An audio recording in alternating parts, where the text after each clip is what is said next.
ते सर्व पाहू शकतात. बरोबर. म्हणजे ते कुठे जगात तुम्ही कुठे असले तर गाडी तुम्ही तिथून ट्रॅक करू शकतात. हा म्हणजे गाडीला जिओ फेन्स लावू शकतात. म्हणजे एका पर्टिक्युलर लिमिटच्या पुढे गेल्यावर तुम्हाला लगेच इंटिमेशन येईल. समजा मित्राला दिले तुम्ही कुठल्या, आणि तो मित्र सांगतोय की मला पारोळ्याला जायचं आणि तो धुळ्याला निघून गेला. पारोळ्याच्या पुढे जाताच तुम्हाला इंटिमेशन येईल की हा 60 किलोमीटरच्या पुढे निघाला. तुम्ही जे सांगितलं त्यानुसार हे तुम्हाला सेट करावं लागेल की 60 किलोमीटर रेडियसच्या बाहेर माझी गाडी गेली की मला इंटिमेशन येणार.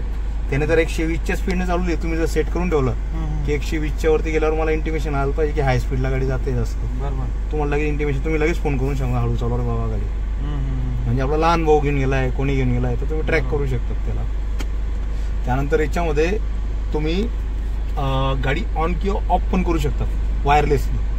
आता समजा इन केस आपण आता शोरूम मध्ये किंवा इथं आपण मंगल कार्यालयात लग्नाला आलेलो आहे, गाडी इथं उन्हात उभी आहे आणि आपण येण्याच्या आधी ही गाडी चिडलवी, बटन हा तर कीला तर असतंच, पण तुम्ही मोबाईलवरून या गोष्टी करू शकतात.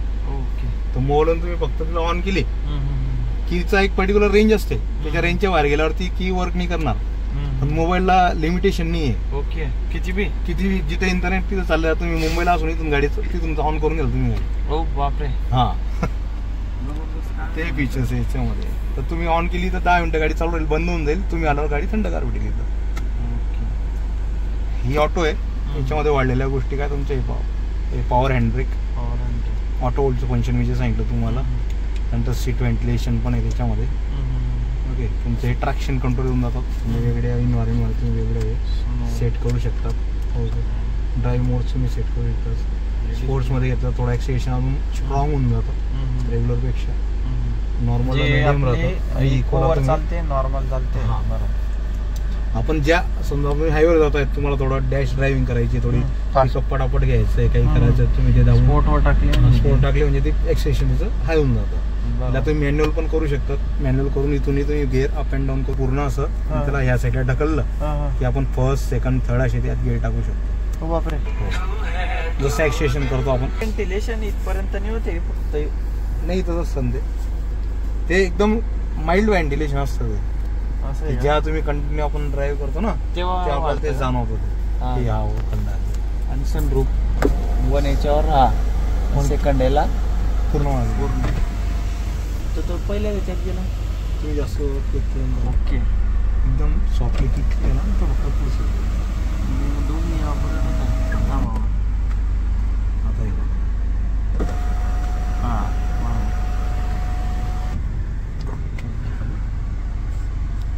सिंगल एकदम सॉफ्ट पिक केला ना आणि त्याला होल्ड करून ठेवला तर दोघे जातात. हो का. हो. आणि जर फक्त टच केला असा तर फक्त कर्टन जाईल मागे. म्हणजे तुम्ही मूनरूफ ठेवू शकता. असं पावसाळ्यात गाडी चालते, हे चालते, रात्रीच्या वेळेस आपण ड्राईव्ह करतो. आणि याचं जे मागे डिजिटल होतं ते बंद आलं का. डिजिटल यायचं पहिले टॉप मॉडेलला यायचं, पण त्याचे बरेचसे कंप्लेंट यायचे. बरं. ते बंद केलं त्यांनी, इनबिल्ट करून टाकले. आता एअर प्युरिफायर म्हणून येते आता ते इथं डिस्प्ले येते. आणि दोघी साईडचं टेम्परेचर मेंटेन तुम्ही वेगळे सेट करू शकता. आता हे ड्युएल झोन एसी आहे, माझ्या साईडचं टेम्परेचर मी वाढू शकतो. बरोबर. आता इनकेस ड्रायव्हर रात्री ड्राईव्ह करतोय पण त्याला एवढी थंड याची गरज नाही, तर त्याचं टेम्परेचर वाढून देईल. बरोबर. तो 21, 22, 24 ठेवू शकतो. आता मागचं सर्व 18 मध्ये सेट होईल. आणि तुम्ही सिंगचं बटन दाबलं की दोघं एकाला येऊन जातील. सिंक म्हणजे दोघं सारखे. परत तुम्ही खालीवरती केलं की परत ते डिस्कंटिन्यू होऊन जातं. वायरलेस चार्जर दिलंय तुम्हाला या ठिकाणी. पण होतं का ते फास्ट. मग होतं ना. नाही होतं ना. तुमचा मोबाईल ठेवा, तुम्ही लगेच चार्ज होईल त्याच्यामध्ये. आपला विवोचा आहे. आणि आता जे नवीन मॉडेल आहेत त्यांना बॅक साईडला पण आहे. अजून इथं पण येत आहे त्यांना. असं आहे का. हिला आहे का. हिला नाही, आता नवीन लॉन्च होते त्यांना. मग ती केव्हा येईल ना. तुम्ही आता जी ऑर्डर करा ती तशीच गाडी येईल तुमची. हो. तिला पण मागे पण येईल तिला वायरलेस चार्जर येईल. ओके. आणि किती बुकिंग आहे हिला. 21,000 बुकिंग अमाऊंट आहे. तुम्हाला नेक्स्ट मंथला भेटून जाईल. म्हणजे एका महिन्यात भेटेल. एका महिन्यात भेटून जाईल तुम्हाला. ते ड्राईव्ह घेऊ शकतो कायची. मग घेऊ शकतो. एअरबॅग कितीला. 6 एअरबॅग आहे. थांबा एक मिनिट. मागे गाडी नाही ना. काढता येईल ना तुम्हाला सहज. एकदा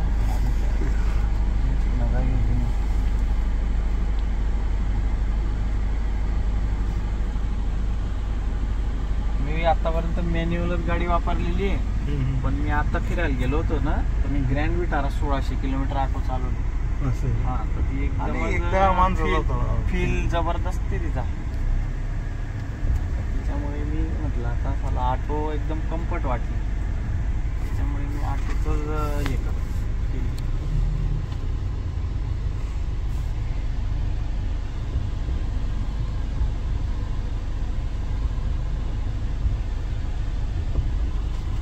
मग हे सेन्सर आहे ना त्याला रडारचे.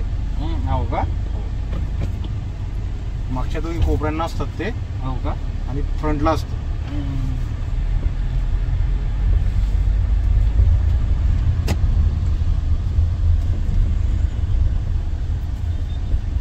पेट्रोल हायब्रिड पेक्षा हिचं इंजन म्हणजे आपल्याला हे देते काही टेक्नॉलॉजी काय असं माहिती आहे का, जास्त कॉम्प्लिकेटेड होऊन जातं. म्हणजे बा तुमचं इंजिन चालेल ते पर्टिक्युलर लेवलपर्यंतच ते बॅटरी सपोर्ट करते. हा ना, त्याला नंतर सपोर्ट करत नाही. पण त्याच्यावर तुमचं मेकॅनिझम केवढं वाढतं. एक बॅटरीला चार्ज करणारं मेकॅनिझम, मग त्याच्या वायरिंग, त्याचे सेन्सर, आणि याच्यात काही प्रॉब्लेम आला तर गाडी टप्पा पडते. मग त्यापेक्षा तुम्हाला जर फिरणं जास्त डिझेल घ्या, क्रेटा डिझेल जास्त क्रेटा डिझेलला बांधा नाही. याच्यापेक्षा अजून थोडी दबंग गाडी हवी तुम्हाला, चालकजार आहे माझं. मोठी ती गाडी, डोलारा थोडा वाढतो. तिचंही मायलेज चांगला आहे बरं. हा ना, तिलाही 18 ते 20चा मायलेज आहे हलकादारला. पण ते फक्त हिचा ऑटोचा ऍव्हरेज नीट भेटायला पाहिजे. मॅन्युअल तर आहे आपल्याकडे, मॅन्युअल चालवली बी मी भरपूर. क्रेटा माया मॅन्युअल 22 देते ती, म्हणजे प्लसच पकडून झाला 22 पर्यंत देते ती आरामात.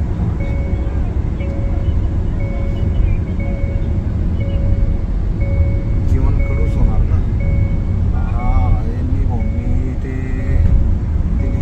देऊन दे त्याला आज.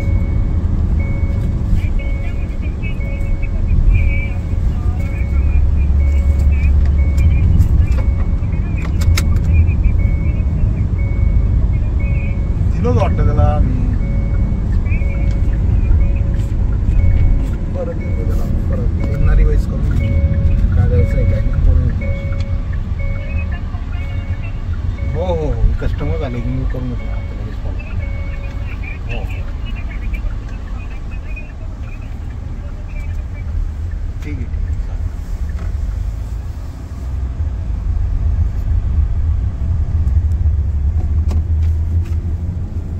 एकदम कम्फर्ट गाडी आहे. तुम्हाला याच्यामध्ये असं कितीही प्रवास केला तरी तुम्हाला थकवा नाही जाणार. आणि हे जे इंजिन आहे हे रिफाईन साठी चांगलं जातं. कुठलाही आवाज येत नाही गाडीमध्ये. जरी एसी आपण पूर्ण टायरचा नॉमिनल नॉईज असतो तेवढा, बाकी इंजिनचा कुठलाही तुम्हाला व्हायब्रेशन नॉईज वगैरे काहीच येत.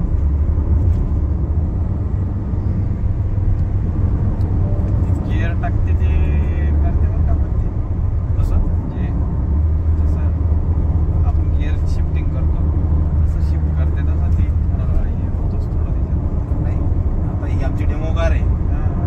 तुम्हाला त्या तुमच्या कारमध्ये जाणवणार पण नाही ते 23,000 फिरून गेलेले ना. 23,000 फरक पडतो ना. हिचा पडतोय फरक.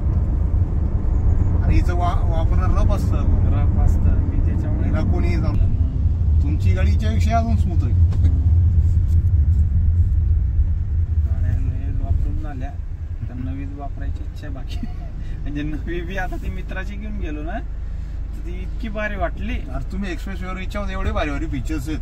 जसं लेन कीप असिस्ट वगैरे तुम्ही दाबून दिला ना तर गाडी लेनच्या बाहेर पण निघणार नाही. तुमचं ऑटोमॅटिक करेक्शन करत स्टेरिंग. बरोबर आहे. तिथंच टाकू का बाहेर? नाही तिथंच टाकू. हे रस्त्याचे कामं चालू आहेत ना, त्यामुळे थोडंसं अडचण येते आम्हाला.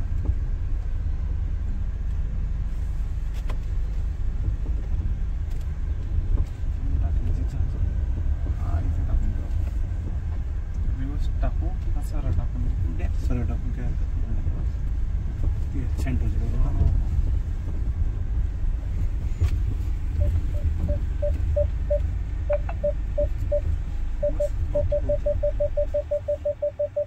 आता काय झाली बंद झाली. फ्रंट पार्किंग सेन्सर गाडी चालू आहे तुमची. Ideal stop and go function याच्यामध्ये. आपण गाडी जर थांबवली तर ऑटोमॅटिक इंजिन बंद होतं. ओके. आणि तुम्ही परत एक सेट केल्यावर किंवा ब्रेक 4-5 ठेवल्यावर त्यासाठी ऑन होतं.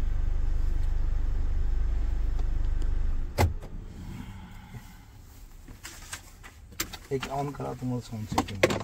हां साऊंड सिस्टीम दाखवा.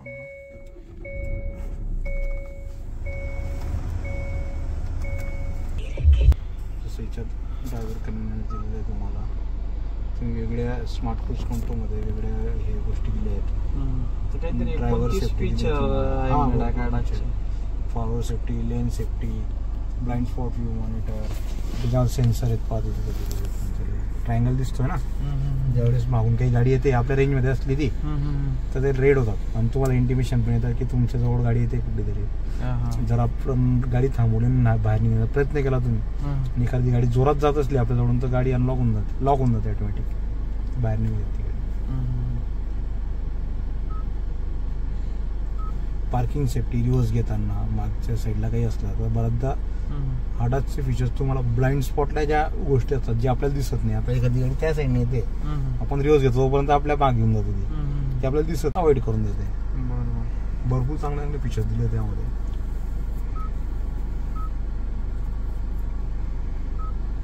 आणि इथून हे जे मोड आहे इथून ऍक्टिव्ह होता गाडा. हा मोड जो हो नॉर्मल केल्यावर अशी नॉर्मल पण बदलते ना तिथून काहीतरी डिस्प्ले मध्ये. हा आहे ना, त्या सेटिंग पण आहेत ना, ते साऊंड करता येतात ते थीम पण बदलतात ना आपल्याला. हिची थीम बदलू शकतो ना आपण. आणि याला ते फ्रंटचा कॅमेरा येतो का नाही येत? आपण ते डॅश कॅम का, याला डॅश कॅम नाही येत नाही का, पण फ्रंट कॅमेरा आहे. म्हणजे आपला 360 डिग्री मध्ये 4. आणि याच्यात म्हणजे तुमचं म्हणणं असं आहे की जीपीएस डायरेक्ट ऍक्टिव्ह आहे, म्हणजे आपली गाडी कुठेही चोरी वगैरे गेली ते डायरेक्ट हे तुमचं जीपीएस, तुमची गाडी कुठेही तुम्ही सीज करू शकता डायरेक्ट. आता समजा एखादा गाडी घेऊन गेला त्याने थांबवली, पण आता याच्यामध्ये नवीन जी की आली ना ती एवढी भारी आहे, ती मोशन सेन्सेबल की आहे. जर तुमची गाडी चालू राहिली आणि हिला मोशन नसली त्याच्यावर सेन्सर असतात, ती गाडी बंद होऊन जाते, जातच नाही ती पुढे. असे सेन्सर दिलेत. मग हे जे आता नवीन येणार आहे आपल्याला ती भेटेल का? तीच भेटेल, नवीच भेटेल. मग नवीन फीचर्स ऍड झालेले. ही जुनी नाही, पण नवीनच आहे. पण हे 2-4 फीचर्स त्यांनी ऍड ऑन केले त्याच्यामध्ये अजून क्रेटामध्ये. मोशन सेन्सर्स की त्यानंतर तुमचं बॅक साईडला तुमचं हा कॅमेरा हे येऊन जाईल या ठिकाणी, वायरलेस चार्जर येऊन जाईल. तुमची सीट जे आहेत ते स्कूप येतील थोडे, याच्यापेक्षा हे स्ट्रेट आहेत ना ते असे खोलगट असतात थोडे, त्यामुळे मागे अजून तुम्हाला लेग स्पेस चांगला भेटतो त्याच्यामध्ये. 3 ते 4 फीचर्स आहेत वाढून दिले ते.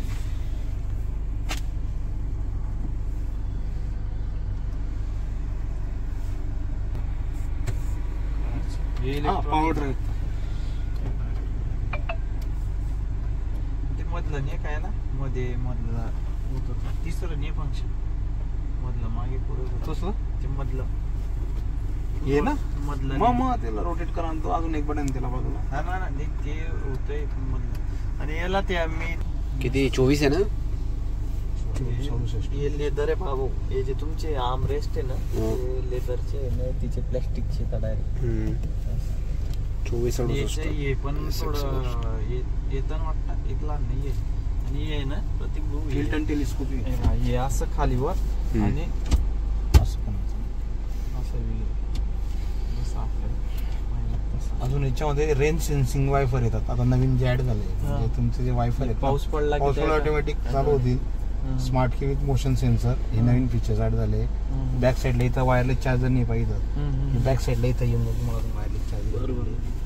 रेन सेन्सिंग आणि स्कूप सीट, हे जे सीट हे फ्लॅट आहेत ना असे तसे कव्हर येतात थोडे, त्यामुळे बॅक साईडला नीरूम अजून जास्त भेटतो तुम्हाला, अजून जास्त मोठी स्पेस. बसला ह्याच्यात तरी कम्फर्टेबल स्पेस. मागे बसून पाहावं लागेल, म्हणजे बरीच जागा मागे झाली. बसून पाहा तुम्ही तरी आरामात बसून लावा लागतो का? हा ब्रेकवर पाय ठेवा तुम्ही, ब्रेकवर एंगेज येतो, इथं दिसतो पाहतो. हा आहे बरोबर.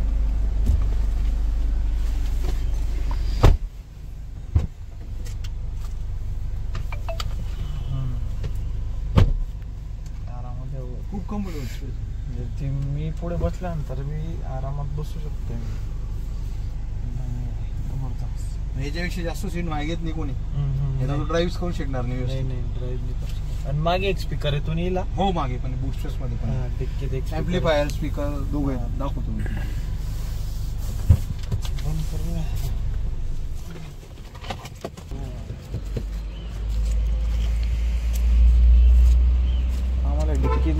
मोठी लागते फिरायला. हा भरपूर हे सीट फोडून पूर्ण बेड तयार होऊन जातो याच्यामध्ये. सध्या गादा सर आता निघून